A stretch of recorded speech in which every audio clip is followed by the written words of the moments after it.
नमस्कार। स्वागत है आप सभी का। आपको देखकर कम बात होगी इस वीडियो में, क्योंकि कुछ चीज़ों को देखकर ही पढ़ना पड़ेगा, नहीं तो ऊपर नीचे कुछ चीज़ें हो जाएंगी तो तकलीफ हो जाएगी मुझको नहीं आपको। और यदि आपको इन्फॉर्मेशन सही तरीके से नहीं पहुंच पाएंगी तो आप सवालों की कर देंगे बौछार, और सवालों की बौछार से बचना मुझे पसंद नहीं है। इसीलिए आपसे देखकर ही बात करेंगे, ठीक है? क्योंकि देखने से मुझ में आत्मविश्वास और आप में सवाल होंगे पैदा। उसी सिलसिले में आपको ले चलते हैं शिक्षक और शिक्षण रूपी एक छोटे से संस्थान के पास, जिसमें आप काम कर भी सकते हैं, काम सीख भी सकते हैं। यानी कि बहुत कुछ सीख सकते हैं, बहुत कुछ सिखा सकते हैं। और ये याद रखिएगा, इस विषय पर आपको जो वीडियो आप देख रहे हैं इसका सेकंड पार्ट जरूर देखिएगा।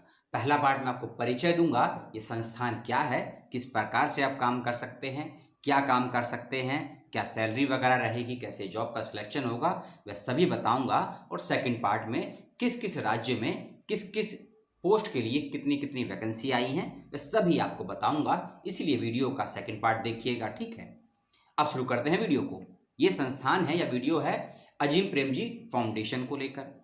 अब याद रखिए, अजीम प्रेमजी फाउंडेशन भी है, अजीम प्रेमजी यूनिवर्सिटी भी है, लेकिन सभी अजीम प्रेमजी यानी कि विप्रो का है, इस बात का ध्यान रखिए। और वीडियो में आपसे बात हो रही है अजीम प्रेमजी फाउंडेशन की, ना कि अजीम प्रेमजी यूनिवर्सिटी की। लेकिन एक इंफॉर्मेशन अलग से आपको दे देता हूं, यदि आप अजीम प्रेमजी यूनिवर्सिटी के अंतर्गत पाठ्यक्रम यानी कि किसी कोर्स में एडमिशन लेना चाहते हैं, बीए या एमए के पाठ्यक्रम में, तो आप उसमें एडमिशन ले सकते हैं, क्योंकि अभी उसकी डेट है। इस बात का ध्यान रखिएगा। तो आप जाके फॉर्म भर दीजिए वेबसाइट पर, वेबसाइट का लिंक मैं आपको दे दूंगा, आप जाके फॉर्म भर दीजिए। अब बात करते हैं अजीम प्रेमजी। देखिए, जब मैंने आपको गांधी फेलोशिप के विषय में बताया था, आपने देखा और आपने फॉर्म भी भरे होंगे, और लास्ट ईयर भी 7 से 11 बच्चों का सिलेक्शन हुआ था। मेरे विश्वविद्यालय से नहीं से, लेकिन मेरे जानने वाले लोग थे। कुछ ने वीडियो देखा, कुछ ने नहीं देखा। तो यदि आपने अजीम प्रेमजी को समझना चाहते हैं तो आपको गांधी फेलोशिप भी समझना होगा। और मैं गांधी फेलोशिप की बात बिल्कुल नहीं करूंगा। यदि आपने नहीं समझा तो इस वीडियो को देख लीजिएगा, अच्छे से समझाया है मैंने। क्योंकि अजीम प्रेमजी का काम गांधी फेलोशिप में थोड़ा बहुत मिलता जुलता है, लेकिन ज्यादा नहीं मिलता है। क्योंकि अजीम प्रेमजी फाउंडेशन में जो काम होता है वह दो स्तर पे होता है। एक होता है टीचिंग स्तर पे, एक होता है टीचर्स को अवलोकित ऑब्जॉर्वित एनालिटिकल मोड पे, यानी कि टीचर और टीचर एजुकेटर, कि टीचर पढ़ाते क्या हैं और टीचर पढ़ाते कैसे हैं। अब ये टीचर होंगे स्कूल के स्तर के, और स्कूल का स्तर होगा आपका कक्षा 1 से लेके 5 तक, और कक्षा 5 से लेके 8 तक, कक्षा 9 से लेके 12 तक।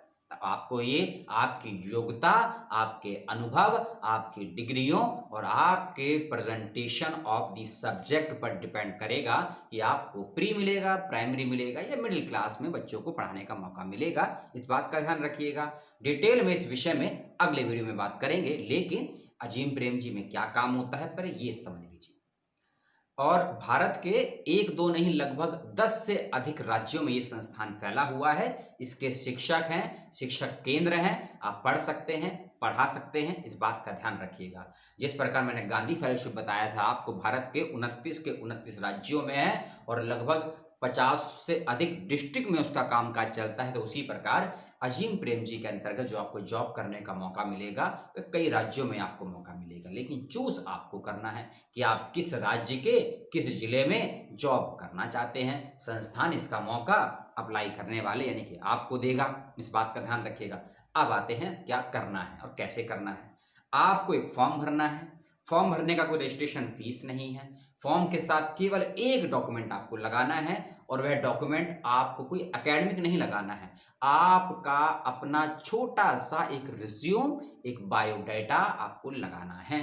आपने क्या पढ़ा है, कहाँ से पढ़ा है, क्या आपका डिवीजन है, क्या आपने अच्छा बुरा किया है अपनी लाइफ में। अपना एक रिज्यूम 2 MB का बना के आपको अटैच कर देना है फॉर्म के साथ में। जब मैं फॉर्म भरना आपको बताऊंगा अगले वीडियो में, तब मैं आपको समझा दूंगा।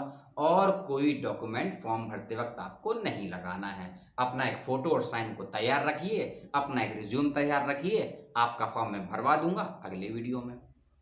अब देखिए, बच्चों को पढ़ाना इस समय बड़ा मुश्किल है और जरूरी भी है।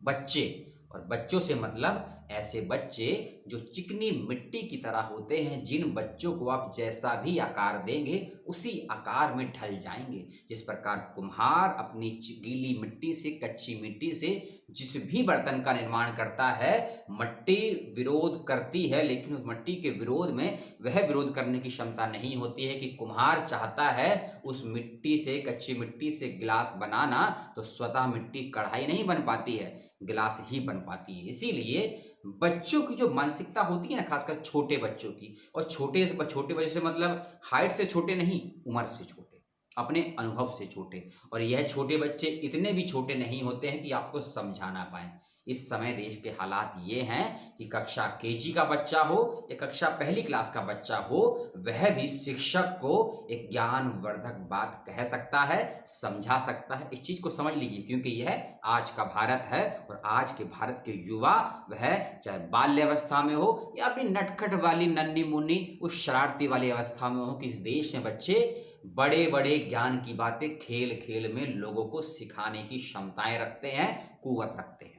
तो आपको ऐसे ही क्षेत्र में, ऐसे ही बच्चों के बीच में जाके शिक्षण कार्य करना है, शिक्षा देनी है। और ये बच्चे किसी भी धर्म, किसी भी समाज से होंगे, इस मानसिकता से ऊपर उठने की क्षमता यदि आप में है, तभी अप्लाई कीजिएगा। आप अजीम प्रेम जी हो या गांधी फेलोशिप हो। यदि आपकी मानसिकता आज भी हिंदू, मुस्लिम, ये नीच जात, ऊंचा जात, बड़ा जात, ज्यादा नर, पंडित, ठाकुर ये है, तो अप्लाई मत कीजिएगा शिक्षण की फील्ड में। चाहे आप स्कूल टीचिंग में जाएं, कॉलेज टीचिंग में जाएं या प्री या प्राइमरी टीचिंग में जाएं, यदि आप अपनी इस मानसिकता को दूर नहीं कर सकते हैं तो टीचिंग फील्ड में मत जाइएगा, ना ही अपने बच्चों को जाने दीजिए, क्योंकि teaching is the golden professional all over the world.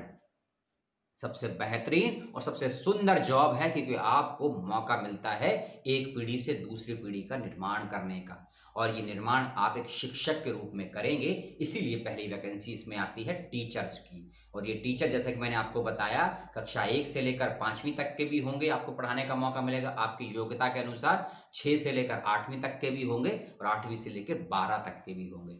और अगली चीज, आप यदि हिंदी भाषी हैं अप्लाई कर सकते हैं, अंग्रेजी भाषी हैं अप्लाई कर सकते हैं, कन्नड़, तमिल, झारखंडी, भोजपुरी, मैथिली, बुंदेलखंडी और हरियाणा और राजस्थान की, हाँ, मारवाड़ी, इन भाषाओं को जानते समझते हैं, बोलना लिखना जानते हैं, तब भी अप्लाई कर सकते हैं। क्योंकि अजीम प्रेम जी फाउंडेशन में केवल हिंदी और इंग्लिश वालों के लिए नहीं, इन सभी भाषाओं वाले लोगों के लिए भी बेहतरीन मौका है अपने अपने अपने विकास के साथ साथ सोसाइटी को कुछ देने के लिए। क्योंकि जब मैं आपको बताऊंगा, जैसे कि मैं आपको समझा देता हूं, थोड़ा सा हिंट दे देता हूं फिर भी, कि जैसे कि टीचर एजुकेटर के लिए, जी हाँ, टीचर एजुकेटर आपको अप्लाई करना है तो 4 राज्यों में निकली है पोस्ट। कितने में? 4 राज्यों में निकली है पोस्ट, छत्तीसगढ़, राजस्थान और ये आपका है उत्तराखंड और कर्नाटका, टीचर एजुकेटर के लिए। ठीक है, क्या है कितना है मैं आपको आगे बताऊंगा। ये टीचिंग करनी है आपको, यानी कि आपको केवल पढ़ाना है, और एक है टीचर एजुकेटर की आपको शिक्षकों को पढ़ाना है। यदि आपको पढ़ाना है बच्चों को तो 5 राज्यों में पोस्ट निकली है। और यदि शिक्षक कैसे पढ़ाते हैं, शिक्षकों को, आप शिक्षकों के अंदर आपको पढ़ाने की स्किल को डेवलप करना है तो 4 राज्य, और पढ़ाना है आपको बच्चों को तो 5 राज्यों में पोस्ट निकली है। यानी कि अच्छी खासी पोस्ट है, फॉर्म भरने का पैसा नहीं है, किसी प्रकार का कोई कमीशन नहीं मांगा जाएगा, अच्छी खासी सैलरी मिलेगी, और एक तरीके से परमानेंट जॉब समझिए इसको, क्योंकि संस्थान आपको नहीं छोड़ेगा। इन द सेंस, मतलब यदि आप अच्छा काम करेंगे, अच्छा रिजल्ट देंगे, संस्थान के अनुसार नहीं, अपनी बुद्धि विवेक के अनुसार एक नया टूल्स, एक नई तकनीक यदि विकसित कर सकते हैं, यदि कोई किसी के अंदर कोई क्षमता है, कोई हुनर है, उसको तराशने की क्षमता यदि आप में है, तो अजीम प्रेम जी नामक संस्थान आपके ही लिए है। इस बात का ध्यान रखिएगा। और अजीम प्रेम जी में 19 और 20 के बैच के बच्चों का इंटरव्यू शुरू हो चुके हैं अक्टूबर से ही, आप भी जानते हैं, अक्टूबर 2020 से। और जनवरी के महीने में भी लास्ट ही 17 जनवरी को मेरे 2 यूट्यूबर्स में जो मेरे वीडियो देखते हैं, उन 2 बच्चों का साक्षात्कार भी हुआ। एक विद्यार्थी का हुआ उत्तराखंड में और एक का हुआ अजमेर में। तो यानी कि इंटरव्यू, क्योंकि कोविड और लॉकडाउन की वजह से इंटरव्यू पेंडिंग हो गए थे गांधी फेलोशिप के भी और अजीम प्रेम जी भी। अब वह इंटरव्यू का सिलसिला चालू हो चुका है, लेकिन अब परिस्थितियां थोड़ी सामान्य है देश में, महामारी थोड़ी कम हो गई, अब थोड़ा तीव्र गति से कार्य होगा। तो क्या लास्ट डेट है, क्या फॉर्म भरना है, कैसे भरना है, क्या फॉर्म में क्या क्या मांगा गया है, कैसे आपसे सवाल जवाब होंगे, वह सभी मैं आपको अगले वीडियो में बताऊंगा, इसी वीडियो के दूसरे पार्ट में। लेकिन अजीम प्रेम जी में समझ लीजिए, आप हिंदी मीडियम से विद्यार्थी रहे हों, अंग्रेजी मीडियम से हों, किसी अपनी लोकल भाषाओं से संबंध रखते हों, कोई दिक्कत नहीं है। आपका एंट्रेंस होगा एक छोटा सा, और एक छोटा सा इंटरव्यू होगा और आपका सिलेक्शन हो जाएगा। इंटरव्यू का पैटर्न क्या होगा, कैसे क्वेश्चन आएंगे, इंटरव्यू के बाद क्या होगा, एंट्रेंस से पहले क्या होगा, इंटरव्यू और जॉब के बीच में कैसे कैसे मल्टीटास्किंग इंटरव्यू आपके होंगे, इंटरव्यू फोन से कैसा होगा, इंटरव्यू ऑनलाइन कैसा होगा, इंटरव्यू ऑफलाइन कैसा होगा, और संस्थान आपसे निजी सवाल कर सकता है, क्या आपके एकेडमिक को लेकर सवाल कर सकता है। अपना अनुभव, अपने कुछ साथियों का अनुभव आपसे शेयर करूंगा। अगले वीडियो का वेट करिएगा। और अजीम प्रेम जी की वेबसाइट पे चाहे तो आप जाकर डायरेक्टली फॉर्म भर सकते हैं, क्योंकि सारी चीज़ें मैंने आपको बता दी है। अजीम प्रेम जी क्या है, क्या काम करता है, कैसे काम करवाता है, और उसको लेकर कुछ सवाल जवाब हो तो कमेंट करके पूछ लीजिएगा। फॉर्म आ चुका है, जाके वेबसाइट पे भर लीजिए। अगर फर्स्ट टाइमर हैं तो अगले वीडियो का वेट करिए, अभी फॉर्म लास्ट डेट नहीं आई है, तसल्ली कीजिए, आपका फॉर्म मिस नहीं होगा। टीचर एजुकेटर हो या टीचर हो, दोनों के भी डेट है 1 से 1.5 महीने की, 1 महीने की लगभग डेट है। तो फॉर्म आपका मिस नहीं होगा, फॉर्म मैं आपका भरवा दूंगा, उसका बेफिक्र रहिए। 26 जनवरी की शुभकामनाएं आपको, अच्छे से मनाइए। और गणतंत्र दिवस क्या है, थोड़ा सा अध्ययन कर लीजिए कि 26 जनवरी 1950 से पहले आपको यह समझना होगा 26 नवंबर 1949 क्या है। जब आप 26 नवंबर 1949 को समझ पाएंगे, और जब आप 1946 से लेकर 1949 के भारतीय संविधान बनने के प्रारूप को समझ पाएंगे, तभी आप गणतंत्र के महत्व को और 26 जनवरी 1950 के महत्व को और 26 जनवरी के गणतंत्र को अच्छे से मना पाएंगे और किसी को समझा पाएंगे। इसलिए बहुत बहुत शुभकामनाएं गणतंत्र दिवस की। कुछ सवाल हो कर लीजिएगा अजीम प्रेम जी को लेकर, जो सूचनाएं दी इसको लेकर कुछ सवाल हो तो बिल्कुल करिएगा, आपके सवालों का जवाब मिलेगा।